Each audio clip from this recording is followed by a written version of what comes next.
ഈശോ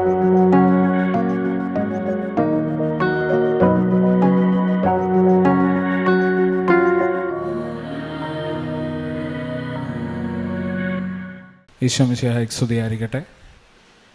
എൻ്റെ പേര് ഡാർവിൻ. വരാപ്പുഴ കൂനമാവ് കൊങ്ങോർപ്പള്ളി ഭാഗത്തുനിന്ന് വരുന്നു, എറണാകുളത്തുനിന്ന്. എൻ്റെ വൈഫുണ്ട് കൂടെ, ഷിൻസി എന്നാണ് പേര്. 3 മക്കൾ ദൈവം കനിഞ്ഞ് അനുഗ്രഹിച്ച് തന്നിട്ടുണ്ട്. കൂടെ വൈഫിൻ്റെ അനിയനുമാണ് വന്നിരിക്കുന്നത്. ഞങ്ങളുടെ ജീവിതത്തിലുണ്ടായ സാക്ഷ്യം എന്ന് പറഞ്ഞു കഴിഞ്ഞാൽ, പ്രത്യേകിച്ച് എൻ്റെ പേഴ്സണൽ ലൈഫിലാണ് എനിക്ക് സാക്ഷ്യമുള്ളത്. ഞാനൊരു സാധാരണ ഒരു ടിപ്പിക്കൽ ക്രിസ്ത്യാനി, പുസ്തകത്തിൽ മാത്രം വിശ്വാസമുള്ള ഒരാൾ. പ്രാർത്ഥിക്കും, പള്ളിയിൽ പോകും, ധ്യാനങ്ങൾ കൂടും, എല്ലാം ഉണ്ട്. പക്ഷേ ഉള്ളിൻ്റെ ഉള്ളിൽ വിശ്വാസം എന്നുള്ളത് തീർത്തും പുറത്ത് കാണാൻ പറ്റാത്ത രീതിയിലായിരുന്നു. ഉള്ളിൻ്റെ വിശ്വാസം ഉണ്ടോ? ഉണ്ട്. പള്ളിയിൽ പോകുന്നുണ്ടോ? ഉണ്ട്. പ്രാർത്ഥിക്കുന്നുണ്ടോ? ഉണ്ട്. പക്ഷേ നമുക്ക് ആ ജീവിതത്തിൽ ആ വിശ്വാസം പ്രതിഫലിച്ച് കണ്ടിട്ടില്ല. അങ്ങനത്തെ ഒരു സാഹചര്യത്തിൽ ഒരു മിഡിൽ ക്ലാസ് ഫാമിലിയാണ്, സാധാരണ രീതിയിൽ ജീവിച്ചു പോകുന്നതാണ്. വലിയ ആർഭാടങ്ങളോ വലിയ ദാരിദ്ര്യമൊന്നുമില്ല, നല്ല രീതിയിൽ മിഡിൽ ക്ലാസ് ആയിട്ട് ജീവിച്ചു പോകുന്ന ആളാണ്. അപ്പോൾ എന്തുകൊണ്ട് കുറച്ച് നാൾ കഴിഞ്ഞപ്പോഴത്തേക്ക് അതൊരു ബോറടിയായി തോന്നി. ഇങ്ങനെ പോയാൽ പോരാ, ഒന്നില്ലെങ്കിൽ നമുക്ക് ജീവിതം മെച്ചപ്പെടുത്തണം. അങ്ങനെ ഒരു സ്ഥലത്ത് ജോലി ചെയ്തുകൊണ്ടിരിക്കുകയായിരുന്നു. ഒരു 4 വർഷം ആയിട്ട് ഞാനൊരു കമ്പനിയിൽ വർക്ക് ചെയ്യുകയാണ്. അപ്പോൾ ഞങ്ങൾ താമസിക്കുന്ന സ്ഥലം കുറച്ച് ഉള്ളിലോട്ടുള്ള ഏരിയ ആണ്. അപ്പോൾ അവിടെ നിന്നും പള്ളി പോകാനായിട്ട് കുറച്ച് ബുദ്ധിമുട്ടുണ്ട്. ഞങ്ങൾ ആ വീട്ടിലേക്ക് താമസം മാറിയിട്ട് ഏകദേശം 1 വർഷം ആയുള്ളൂ. അപ്പോൾ തന്നെ മനസ്സിലായി പള്ളിയിൽ പോകാൻ പറ്റാതെ ഉള്ളൊരു ജീവിതം ശരിയാവണില്ല. അങ്ങനെ പള്ളിയിൽ പോകാൻ വേണ്ടി ഞങ്ങൾ ആ വീട് വിൽക്കാൻ തീരുമാനിക്കുന്നു. കേൾക്കുമ്പോൾ പലർക്കും അതൊരു തമാശയായിട്ട് തോന്നും. ഒരു വീട് വിൽക്കേണ്ടത് പള്ളിയിൽ പോണ കാര്യത്തിന് വേണ്ടി എന്തിനാണ് വീട് വിൽക്കണമെന്ന് തോന്നും. പക്ഷേ ആത്മീയമായിട്ട് ജീവിച്ചുകൊണ്ടിരിക്കുന്ന ആൾക്കാർക്ക് അതിൻ്റെ അർത്ഥം മനസ്സിലാവും. ഞങ്ങൾക്ക് ആ സമയത്താണ് അർത്ഥം മനസ്സിലായത്. സത്യം പറഞ്ഞാൽ അമ്മ ഡെയിലി പള്ളിയിൽ പോയിക്കൊണ്ടിരുന്ന വെച്ചാണ്, ഞാൻ ഡെയിലി പോയില്ലെങ്കിലും. പക്ഷേ ദൈവത്തോട് ഒരു ഗ്യാപ്പ് വന്നപ്പോഴാണ്, നമുക്കൊരു വിശ്വാസം വരുന്നത്, ഒരു ഗ്യാപ്പ് വന്നപ്പോഴാണ് നമുക്കതിൻ്റെ വില മനസ്സിലായത്. അപ്പോൾ അങ്ങനെ പള്ളിയിൽ പോകണമെന്നുള്ള ഉദ്ദേശത്തോടുകൂടി തന്നെയാണ് വീട് കൊടുക്കാൻ തീരുമാനിച്ചത്. ആ ഒരു ഉദ്ദേശം മുൻനിർത്തിയായിരുന്നു ഉടമ്പടി ഇവിടെ വന്ന് എടുത്തത്. ആദ്യം വൈഫാണ് എടുത്ത്, പിന്നെ ഞാനെടുത്തു. ഉടമ്പടി എടുത്തതിന് ശേഷം ആദ്യം ഉടമ്പടി എടുത്തു. എനിക്ക് വലിയ വിശ്വാസം അങ്ങോട്ട് തീരെയില്ല. പ്രത്യേകിച്ച് നമ്മളീ കാണുന്ന സോഷ്യൽ മീഡിയയിലായാലും എല്ലാത്തിലും ആയാലും നെഗറ്റിവിറ്റി നിറച്ച് നിൽക്കണേണ് കൃപാസനത്തിൻ്റെ. അപ്പോൾ നെഗറ്റിവിറ്റി തന്നെയായിരുന്നു ഉള്ളിൽ. വന്നു, ഉടമ്പടി എടുത്തു, പോയി. വൈഫ് ആദ്യം വന്ന് ഉടമ്പടി എടുത്തപ്പോഴത്തേക്കും ഞാനിവിടെ മൊബൈലിൽ സ്ക്രോൾ ചെയ്തുകൊണ്ടിരിക്കുകയായിരുന്നു. എനിക്ക് ഒരു വിശ്വാസം, മാതാവിന് വിശ്വാസം ഉണ്ടെങ്കിലും വെറുതെ ഇതൊക്കെ എന്താ പറയുക, ഒരു പ്രഹസനം എന്നുള്ള രീതിയിലായിരുന്നു കണ്ടിരുന്നത്. അങ്ങനെ ഞാനിവിടെ ഇരുന്നു. വൈഫ് ഉടമ്പടി എടുത്ത് പോയി. ഒന്നും നടന്നില്ല. അല്ലെങ്കിൽ വൈഫിനായാലും വൈഫിൻ്റെ എക്സ്പീരിയൻസ് വൈഫ് പറയും. ഞാൻ ഉടമ്പടി എടുക്കാൻ വന്നത് പിന്നീട് എനിക്ക് മനസ്സിലായി, ഈ വീട് ഇവിടെ നിന്ന് വിറ്റ് പോയാൽ മാത്രമേ ഞങ്ങളുടെ ജീവിതം മെച്ചപ്പെടൂ എന്നുള്ളത്. ഞാൻ ഉടമ്പടി എടുക്കാനുള്ളൊരു സാഹചര്യം ഉണ്ടായിരുന്നു. ഞാൻ ഒരു ദിവസം ഉറക്കത്തിൽ ഞാൻ സ്വപ്നം കണ്ടു. ഞങ്ങളുടെ ആ വഴിയിൽ നടന്ന് ഞാൻ പോകുമ്പോൾ ഒരു തട്ടൻ പോലെ ഇട്ട, മുസ്ലിംസാണ് പൊതുവെ തട്ടിടാറ്, ക്രിസ്ത്യാനികൾ പള്ളിയിൽ പോകുമ്പോൾ മാത്രം. ഇന്നത്തെ കാലത്ത് അതുമില്ല. പക്ഷെ എന്നാലും തട്ടോട്ടിട്ട് ഒരു സ്ത്രീ പെട്ടെന്ന് വന്ന് എൻ്റെ അടുത്ത് ചോദിച്ചു, എത്ര വചനം പഠിച്ചു എന്ന് ചോദിച്ചു. പെട്ടെന്ന് ഞാൻ എഴുന്നേറ്റു. ഞാൻ പിന്നീട് വൈഫിൻ്റെ അടുത്ത് പറഞ്ഞു, ഇങ്ങനെ ഒരു സംഭവം ഉണ്ടായിരുന്നു പറഞ്ഞു. വൈഫ് പറഞ്ഞത് മാതാവായിക്കോട്ടെന്ന് പറഞ്ഞു. ഞാൻ പറഞ്ഞേ, എൻ്റെ അടുത്ത് വന്ന് മാതാവ് ചോദിക്കേണ്ട ആവശ്യമില്ല. അങ്ങനെ ആ ഒരു ലാഘവത്തോടെ തള്ളിക്കളഞ്ഞു. പിന്നീട് ഞാൻ ആലോചിച്ചു, ആ ഭാഗത്ത് മുസ്ലിംസായിട്ട് ഒരാൾ പോലും ഇല്ല. ക്രിസ്ത്യാനികൾ വളരെ ചുരുക്കമാണ്, പിന്നെ ഹിന്ദുസാണ് ഉള്ളത്. അപ്പോൾ അതുകൊണ്ട് തന്നെ അങ്ങനെ ഒരാൾ വരാൻ ഒരു ചാൻസും അവിടെ ഇല്ല. ഞാൻ വിശ്വസിച്ചു മാതാവ് തന്നെയാണ്. അങ്ങനെയാണ് ഞാൻ ഉടമ്പടി എടുക്കാനുള്ള സാഹചര്യം ഉണ്ടായത്. അങ്ങനെ ഞാൻ ഉടമ്പടി എടുത്തു, തിരിച്ചു ചെന്നു. വീണ്ടും വിശ്വാസത്തിൽ ആഴപ്പെട്ട് ജീവിക്കേണ്ട ഒരു സാഹചര്യം ഉണ്ടായിട്ടില്ല. അങ്ങനെ ഇരിക്കുകയാണ് ഈ വീട് വിൽക്കാൻ വേണ്ടിയിട്ട് ആൾക്കാർ വന്ന് പോകുന്നു, ഒന്നും ഫൈനലിലേക്ക് എത്തുന്നില്ല. അപ്പോൾ നമ്മൾ തീരുമാനിച്ചു, ഒരു കാര്യം ചെയ്യാം, വിദേശത്തേക്ക് നോക്കാം. അങ്ങനെ ഞാൻ എൻ്റെ ജോലി, 4 വർഷമായിട്ടുണ്ടായിരുന്ന ജോലി ഞാൻ വേണ്ടാന്ന് വയ്ക്കുന്നു. ഞാൻ നേരത്തെ പറഞ്ഞ ജീവിതം മെച്ചപ്പെടുത്താനായിട്ട് ഞാൻ റിസൈൻ ചെയ്യുന്നു. വൈഫിന് ജോലി പുറത്തേക്ക് റെഡി ആയിട്ടുണ്ട്. അപ്പോൾ അങ്ങോട്ടേക്ക് പോകാനായിട്ട് തീരുമാനിക്കുന്നു. ഞാനപ്പോൾ പിള്ളേരെ നോക്കി വീട്ടിലിരുന്നോളാം എന്നുള്ള പ്ലാനായിരുന്നു. അവിടെയും ദൈവം വേറൊരു ട്വിസ്റ്റ് കൊടുത്തു. ഞാനിപ്പോൾ ജോലി രാജിവെച്ച് ഞാൻ വീട്ടിൽ തന്നെയാണ്. വൈഫ് പോകാനുള്ള കാര്യങ്ങൾ നോക്കുന്നു. വൈഫിൻ്റെ വിസ റിജക്ഷൻ ആവുന്നു. കാരണം ഇന്ത്യൻ നാഷണാലിറ്റിക്ക് കുറച്ച് നാളുകൂടെ കഴിഞ്ഞിട്ടേ വിസ കൊടുക്കാൻ പറ്റുള്ളൂ എന്ന് പറയുന്നു. ഞാൻ തിരിച്ച് കമ്പനി കയറാൻ നോക്കിയപ്പോഴത്തേക്കും വൺസ് റിസൈൻ ചെയ്ത് കഴിഞ്ഞാൽ തിരിച്ച് കയറ്റില്ല എന്ന് പറയും. അപ്പോൾ ചുരുക്കം പറഞ്ഞു കഴിഞ്ഞാൽ റിസ്ക് എടുത്ത് അവസാനം ഒന്നുമില്ലാത്ത അവസ്ഥയായി. ഈ കുടുംബം അന്ന് മൂന്നാമത്തെ കുട്ടിയില്ല, എനിക്ക് 2 കുട്ടികളേ ഉള്ളൂ. പക്ഷേ ഞങ്ങൾ ഈ ഒരു കുടുംബം 5 അംഗ കുടുംബം, ഞാൻ മാത്രമേ ഉള്ളൂ ജോലിക്ക് പോകുന്നത്. ഒപ്പം വീട് വാങ്ങിയതിൻ്റെ ലോണും ഉണ്ട്. അതിൻ്റെ മന്ത്ലി EMI നല്ല നല്ലൊരു തുകയില്ല. അപ്പോൾ അതടക്കാനായിട്ടുള്ളൊരു വഴിയില്ല. അങ്ങനെ നിൽക്കുമ്പോഴാണ് നമുക്ക് ബെറ്ററായിട്ട് എന്തെങ്കിലും ചെയ്യണമെങ്കിൽ കുറച്ചും കൂടി വിശ്വാസത്തിൽ ഉറച്ചു നിന്നാലേ പറ്റുള്ളൂ എന്ന് പറയും.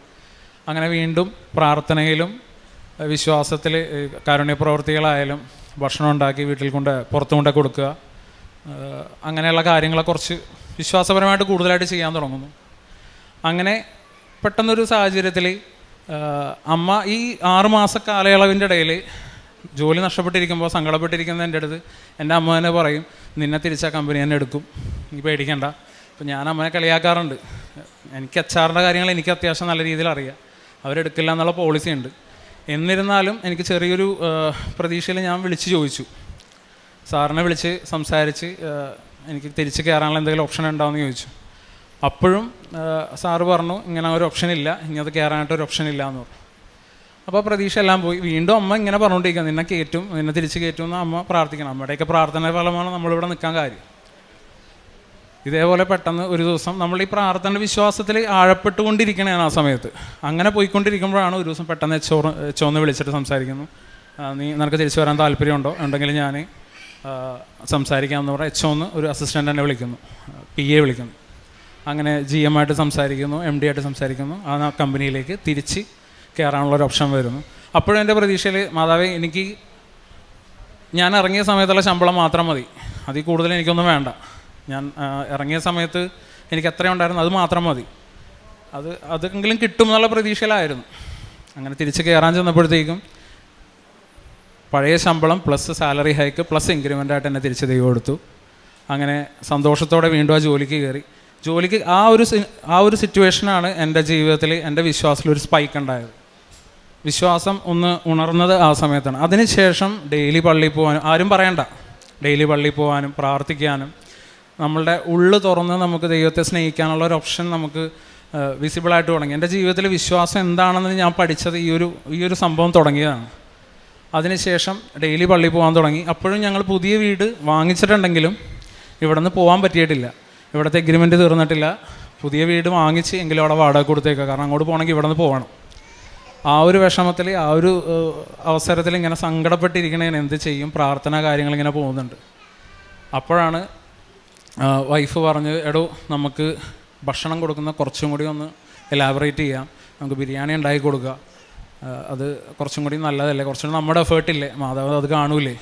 അങ്ങനെ കൃപാസന ഉപ്പൊക്കെ ഇട്ട് ഞങ്ങൾ ഭക്ഷണം ഉണ്ടാക്കി, ബിരിയാണി ഉണ്ടാക്കി, നല്ല രീതിയിൽ കുറച്ച് എണ്ണം കൂട്ടി. ആദ്യം 10 ആയിരുന്നു, പിന്നെ ഒരു 13 അങ്ങനെ എണ്ണം കൂട്ടി ഞങ്ങൾ ആഴ്ചയിൽ 2 ആഴ്ച കൂടുമ്പോഴെങ്കിലും അങ്ങനെ ചെയ്യാൻ തുടങ്ങി. ഈ 2 കൊല്ലം ഏകദേശമായി എഗ്രിമെൻറ്റ് കഴിഞ്ഞിട്ട് ഒന്നും അനങ്ങാതെ കിടക്കുന്ന വീടിൻ്റെ കാര്യം. അത് ഒരൊറ്റ മാസം കൊണ്ടിട്ട് വീടിന് അവർ എഗ്രിമെൻറ്റ് ചെയ്ത ആൾക്കാർ തിരിച്ചു വരുന്നു. അവർ ബാക്കി കാശ് തരാമെന്ന് പറയുന്നു. കുറച്ച് കാശ് കുറഞ്ഞാലും കുഴപ്പമില്ല, അവർ ചെയ്യാമെന്ന് പറയുന്നു. ഞങ്ങൾ വാങ്ങിച്ച വീടിൻ്റെ വാടകക്കാരുടെ കരാറ് കഴിയുന്നു. എല്ലാം എന്താ പറയുക, ടൈം ഷോർട്ടനിങ് എന്നുള്ളത് ശരിക്ക് മനസ്സിലായതാണ് എനിക്ക്. അച്ഛൻ പലപ്പോഴും, ബഹുമാനപ്പെട്ട അച്ഛൻ ജോസഫ് അച്ഛൻ പറയുമ്പോൾ ടൈം ഷോർട്ടനിങ് എന്ന് പറയുമ്പോൾ ഞാനത് തമാശയായിട്ട് എടുക്കാറ്. പക്ഷേ നമ്മുടെ ജീവിതത്തിൽ ആ ടൈം ഷോർട്ടനിങ് ക്ലിയറായിട്ട് കണ്ട ആ മൊമെൻറ്റിലാണ് എനിക്കെൻ്റെ വിശ്വാസം വർദ്ധിച്ചത്. അങ്ങനെ വീട് ശരിയാവുന്നു.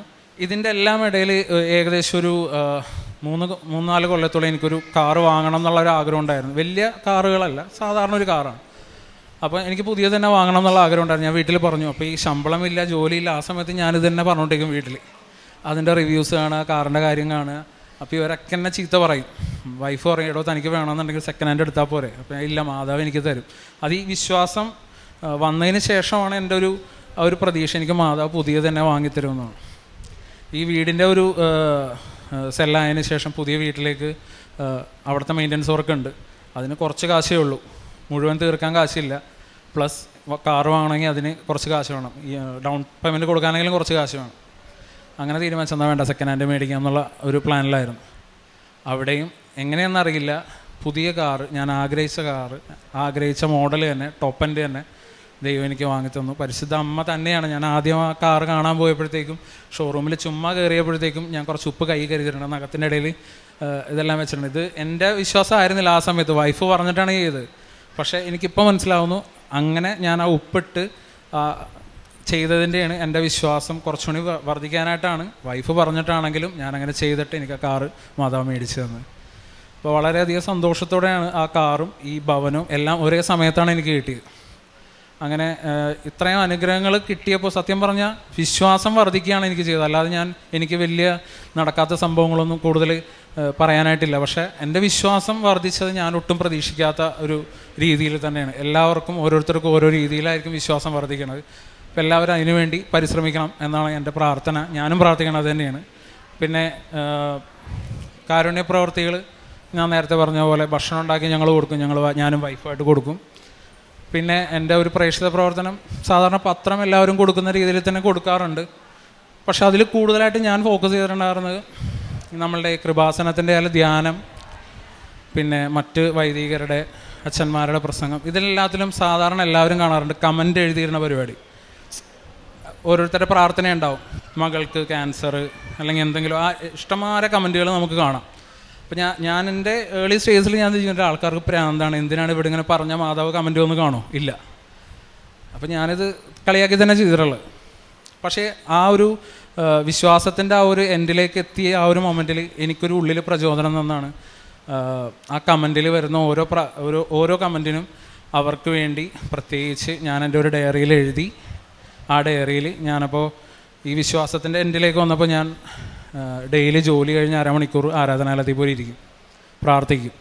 അപ്പോൾ എനിക്ക് ഈ ഒരു പ്രചോദനം വന്നപ്പോൾ ഞാൻ ഓരോരുത്തരുടെയും പേരും അവരുടെ അസുഖങ്ങളും എഴുതി ഡയറിയിൽ എഴുതിയിട്ട് ഞാൻ നേരെ ആരാധനാലയത്തിൽ പോയിട്ട് അവിടെ ഒരു ചെറിയൊരു ആൾത്താരയുണ്ട്, അവിടെ തുറന്ന് വെച്ച് അവർക്ക് വേണ്ടി പ്രാർത്ഥിക്കും. അങ്ങനെ പ്രാർത്ഥിച്ച് അവിടെ ഇരുന്ന് ബൈബിൾ വായിക്കുമ്പോൾ എടുക്കുമ്പോൾ കിട്ടുന്ന വചനം ഞാൻ ആ കമൻറ്റിലുള്ളവർക്ക് റിപ്ലൈ കൊടുക്കും. സത്യം പറഞ്ഞാൽ എനിക്ക് അത് ഫലിക്കുന്നുണ്ടോ, അവർക്കത് ഉപകാരപ്പെടുന്നുണ്ടോ എന്ന് എനിക്കറിയില്ല. പക്ഷേ ഇങ്ങനെ ചെയ്യുന്ന വഴി എനിക്ക് തന്നെ ഒരു സന്തോഷം ഫീൽ ചെയ്യുന്നുണ്ട്. കാരണം നമ്മൾ മറ്റുള്ളവർക്ക് വേണ്ടി പ്രാർത്ഥിക്കുമ്പോൾ ഓട്ടോമാറ്റിക് നമുക്ക് വേണ്ടി ആരെങ്കിലുമൊക്കെ പ്രാർത്ഥിക്കുമെന്നേ. നമ്മൾ വിചാരിക്കുക ആരും നമുക്ക് വേണ്ടി പ്രാർത്ഥിക്കാനല്ല, നമ്മളെ കുടുംബത്തിലെ ആൾക്കാർ പ്രാർത്ഥിക്കുന്നുണ്ട് നമുക്ക് വേണ്ടി. പ്ലസ് നമ്മളും ഒന്ന് ചെവി തുറന്ന് കണ്ണ് തുറന്ന് മറ്റുള്ളവരെയും കൂടി കാണാൻ ശ്രമിച്ചു കഴിഞ്ഞാൽ ഒരു ദിവസം നമുക്ക് വേണ്ടി പ്രാർത്ഥിക്കാൻ ദൈവം ആരെങ്കിലുമൊക്കെ ആയിട്ട് കൊണ്ടുവന്ന് തരും. അപ്പോൾ ഇതായിരുന്നു എൻ്റെ ഒരു പ്രേക്ഷിത പ്രവർത്തനം എന്ന് പറയുന്നത്. എൻ്റെ വൈഫിന് കിട്ടിയ അനുഗ്രഹങ്ങളുടെ കാര്യങ്ങൾ വൈഫ് പറയും. ഈശോയെ സ്നേഹിക്കാൻ പഠിപ്പിക്കുന്ന പരിശുദ്ധ അമ്മയ്ക്കും ആ അമ്മയെ എനിക്ക് തന്ന എൻ്റെ ഈശോയ്ക്കും കൊടാനുകോടി നന്ദി. ഇങ്ങനെ പറയാനൊരു കാരണമുണ്ട്. കാരണം ഞാൻ ആദ്യമായി ഉടമ്പടി എടുത്തപ്പോൾ ആദ്യത്തെ നിയോഗം എഴുതിയത് പരിശുദ്ധ അമ്മ ഈശോയെ സ്നേഹിക്കുന്ന പോലെ എനിക്കും ഈശോയെ സ്നേഹിക്കാൻ പറ്റണം. പക്ഷെ ഞാനത് പ്ലാൻ ചെയ്ത് വന്നതോ ഒന്നുമല്ല, എൻ്റെ ഉള്ളിൽ അന്നേരം തോന്നി ഞാൻ എഴുതിയതാണ്. പക്ഷേ ഇന്ന് എനിക്ക് ഏറ്റവും കൂടുതൽ സന്തോഷമുള്ളതും നടന്നതുമായിട്ടുള്ള ആ കാര്യം ഒന്നിനും വേണ്ടിയല്ല, എൻ്റെ കാര്യങ്ങൾ കാണാനോ അല്ലെങ്കിൽ എൻ്റെ ആവശ്യം ഈശോയോട് പറയാനോ അതൊന്നുമല്ല. ഇപ്പോൾ എനിക്ക് ഈശോയുടെ കൂടെ ഇരിക്കണം, എനിക്ക് വചനം വായിക്കണം, വചനം പഠിക്കണം, അങ്ങനത്തെ ഒരു ചിന്തയും ഇന്ന് ഈശോയുടെ കൂടെ ഇരുന്നില്ലല്ലോ, ഈശോയോട് വർത്താനം പറയാൻ പറ്റിയില്ലല്ലോ, അങ്ങനത്തെ ഒരു രീതിയായി മാറി. അപ്പോൾ ഒത്തിരി സന്തോഷമുള്ളത് അങ്ങനത്തെ കാര്യങ്ങൾ കൂടുതൽ മാറ്റം വന്നതിലാണ്. ആദ്യം ഹസ്ബൻഡ് പറഞ്ഞ പോലെ വീടിൻ്റെ കാര്യത്തിന് വേണ്ടിയിട്ടാണ് ഇവിടെ വന്നത്. അന്ന് ഞങ്ങളിവിടെ വരുമ്പോൾ എന്താണ് ഉടമ്പടി എങ്ങനെയാണോ ഒന്നും അറിയില്ല. പക്ഷേ അച്ഛൻ്റെ ക്ലാസ് കേൾക്കാൻ തുടങ്ങിയപ്പോഴാണ് കൂടുതൽ ഇതിനെക്കുറിച്ച് മനസ്സിലായതും എങ്ങനെയാണ് ചെയ്യേണ്ടത്. കുറേ പ്രാർത്ഥന ചൊല്ലിക്കൂട്ടലല്ല, നമ്മുടെ ജീവിതത്തിൽ മാറ്റം വരണം, നമ്മുടെ സ്വഭാവത്തിൽ മാറ്റം വരണം എന്നൊക്കെ മനസ്സിലായത് പിന്നീടാണ്. അങ്ങനെ ആദ്യത്തെ ഉടമ്പടി ഞാനെടുത്തു. 90 ദിവസമായി ഒരു അനക്കമില്ല. കാരണം ഈ രണ്ടാമത്തെ മോള് ആ സമയത്ത് ഒരു 3 മാസമൊക്കെ ഉള്ളൂ. അപ്പോൾ പ്രത്യേകിച്ച് എനിക്കൊന്നും ചെയ്യാൻ പറ്റുന്നില്ല. അപ്പോൾ എനിക്ക് തന്നെ അറിയാം, കാരണം ഞാനൊന്നും ചെയ്യാത്തത് കൊണ്ടിട്ടാണ് എൻ്റെ കാര്യങ്ങൾ നടക്കാത്തത്.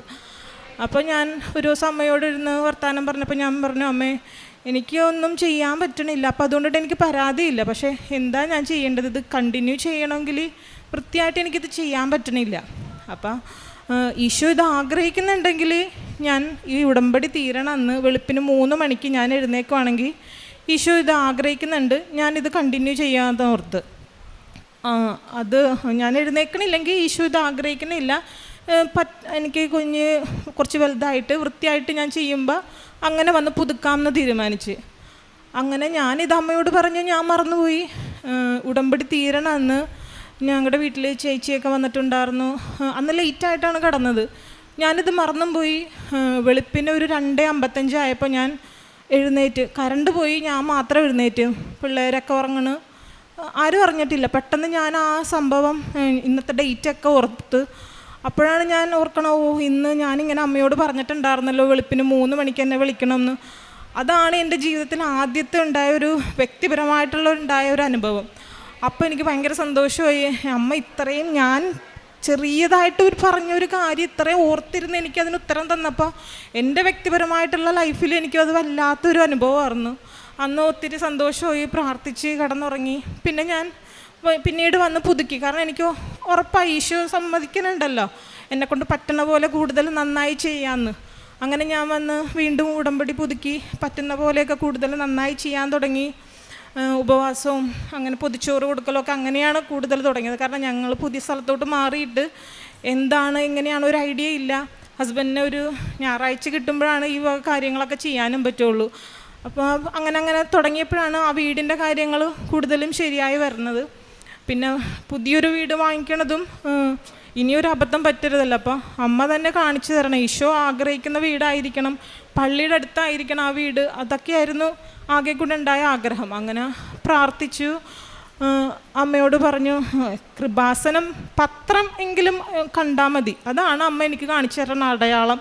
അതായിരുന്നു എൻ്റെ ആഗ്രഹം. അങ്ങനെ ഞങ്ങൾ വീട് പോയി കാണാൻ പോകും.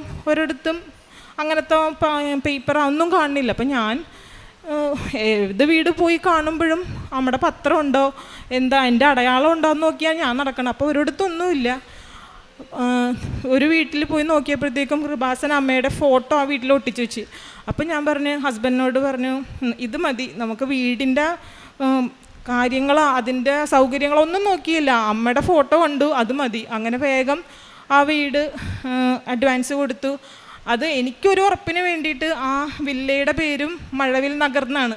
അപ്പോൾ എനിക്കതിൽ ഉറപ്പാണ്, കാരണം അമ്മ ഇത് കാണിച്ചു തന്നാണ്, ഉടമ്പടിയിലൂടെ അമ്മ എനിക്ക് തന്നതാണെന്ന് എൻ്റെ വിശ്വാസം വർദ്ധിക്കാൻ അതും ഒരു കാരണമായി. അങ്ങനെയാണ് ആ വീട് എടുത്തത്. അതിൻ്റെ അകത്തേ കൂടിയും കുറേ ബുദ്ധിമുട്ടും കാര്യങ്ങളൊക്കെ ഉണ്ടായിരുന്നു. പക്ഷേ എന്ത് വരുമ്പോഴും നമുക്ക് ഭയങ്കര ഒരു ധൈര്യമാണ്. കാരണം അമ്മ കാണിച്ചു തന്ന വീടാണ്, അമ്മ കൂടെ ഉണ്ട്. അപ്പോൾ ഈ മൂന്നാമത്തെ കുഞ്ഞിനെ സുഖമില്ലാതിരിക്കുന്ന സമയത്ത് ഉടമ്പടി പുതുക്കാനൊന്നും പറ്റില്ല. അപ്പോൾ എൻ്റെ ഉള്ളിലൊരു ചിന്തയുണ്ട്, പുതുക്കിയില്ലെങ്കിൽ ഇങ്ങനെ അമ്മ കൂടെ ഉണ്ടാവില്ലേ, അമ്മ പുതുക്കിയാൽ മാത്രമേ ഉണ്ടാവൂ. അപ്പം എൻ്റെ ആ പൊട്ട ചിന്ത മാറ്റാൻ വേണ്ടിയിട്ടായിരിക്കും എൻ്റെ കാലിൽ തിളച്ച വെള്ളം വീണ്. പക്ഷെ ഞാനപ്പോൾ കുഞ്ഞ് വന്ന് വീഴുമല്ല എന്നോർത്ത് തുണിയെടുത്ത് വന്ന് തുടക്കുകയായിരുന്നു. അപ്പോഴാണ് അയ്യോ എൻ്റെ കാലിൽ വീണിട്ട് എനിക്കൊന്നും പറ്റിയില്ലല്ലോ. അപ്പം അത് എനിക്കൊരു ഭയങ്കര ഒരു ധൈര്യം, ആ അമ്മയുണ്ട്, അതുകൊണ്ടിട്ടാണ് എൻ്റെ കാലിൽ പൊള്ളാഞ്ഞത്.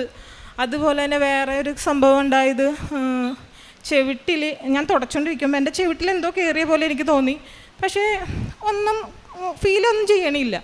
പിന്നീട് ഞാൻ വന്നിട്ട് ഹസ്ബൻഡിനോട് പറഞ്ഞു, എന്തോ എൻ്റെ ചെവിട്ടിലുണ്ടോ ഒന്ന് നോക്കുമോ. നോക്കിയപ്പോൾ കുഴപ്പമില്ല. പിന്നെ എൻ്റെ ഉള്ളിൽ നിന്ന് പറയാ, അമ്മയുടെ ഉപ്പ് പ്രാർത്ഥിച്ച് ചെവിട്ടിലിട്. അങ്ങനെ ചെവിട്ടിലിട്ട് അപ്പോഴും ഒന്നുമില്ല. പക്ഷേ എൻ്റെ ഉള്ളിലിരുന്ന് പറയുന്ന എന്തെങ്കിലും ഉണ്ട്, തോണ്ടി നോക്ക്. അങ്ങനെ ഞാൻ തോണ്ടി നോക്കിയപ്പോൾ എൻ്റെ ചെവിട്ടിൽ നിന്ന് ഒരു 8 കാലിനെയാണ് കിട്ടിയത്. പക്ഷേ എനിക്ക് അതുകൊണ്ടിട്ടൊരു ബുദ്ധിമുട്ടും ഉണ്ടായില്ല, ഒന്നുമില്ല. അതോടുകൂടി പിന്നെ അമ്മ എൻ്റെ കൂടെ ഉണ്ടാവുമോ, ഉടമ്പടി പുതുക്കാത്തത് കൊണ്ടിട്ട് അമ്മ ഉണ്ടാവുമോ എന്നുള്ളൊരു ഡൗട്ട് മാറി. ഇപ്പം നമ്മൾ വിവാഹം ഒരു ഉടമ്പടിയാണല്ലോ, അപ്പോൾ അതും നമ്മൾ ആ ഒരു ഉടമ്പടിയിൽ ജീവിക്കണ പോലെ ഇത് ഉടമ്പടി പുതുക്കാൻ പറ്റിയില്ലെങ്കിലും ഞാൻ ഉടമ്പടിയിലാണെന്ന് വിശ്വസിച്ച് തന്നെയാണ് ഇപ്പോഴും ജീവിക്കണത്. ഇന്ന് വന്ന് ഉടമ്പടി പുതുക്കാനും പറ്റി. ഈശോയ്ക്കും മാതാവിനും ഇത്രയേറെ അനുഗ്രഹങ്ങൾ തന്നതിന് ഒത്തിരി നന്ദി പറയുന്നു.